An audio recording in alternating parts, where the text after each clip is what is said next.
Samantala, naglunsad ang pamunuan ng microfinancing upang mabigyan ng puhunan ang sinumang nagnanais na magkaroon ng hanap buhay. Para sa detalye, balita mo kami, Emil Carion. Bilang pagtugon sa proyekto ni Pangulong Aquino na Inclusive Growth, ang PhilPost ay magpapalawig ng serbisyo sa pamamagitan ng microlending.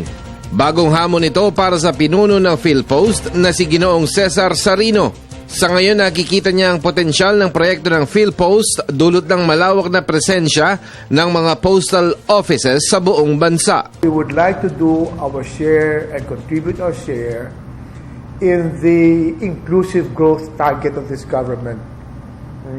And I think by getting to more people individually, in the rural areas, I think we can make a distinct contribution to what Pinoy would like to leave when his term expires in 2016. So the Postal Bank is, again, I repeat, very deliberately, very conscientiously going to areas where there are no banks and focusing on microlending. 6 na lugar ang unang mabibiyayaan ng proyekto, 2 sa Camarines Sur at 2 rin sa Albay at ganun din sa Pangasinan. Ang mga pautang ay nagkakahalagang mula 10,000 piso hanggang 150,000 pesos. 10% ng utang ay magiging savings deposit. May insurance din na katapat ito. Ibig sabihin, 3-in-1 package ika nga ang bawat transaksyon. We will encourage micro deposits from the people there.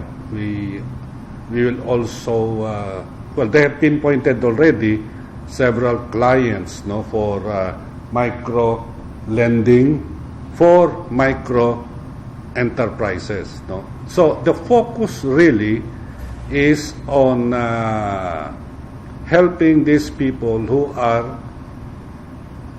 starting or who has already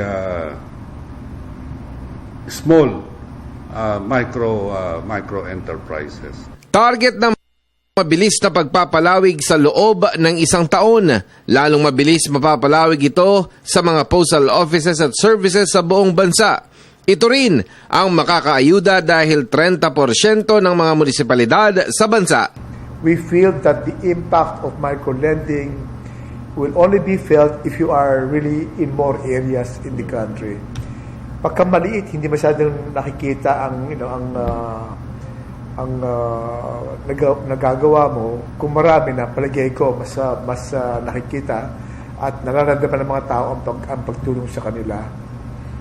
So, as Henny said, it is our plan to use the post offices nationwide to be able to expand the program rapidly.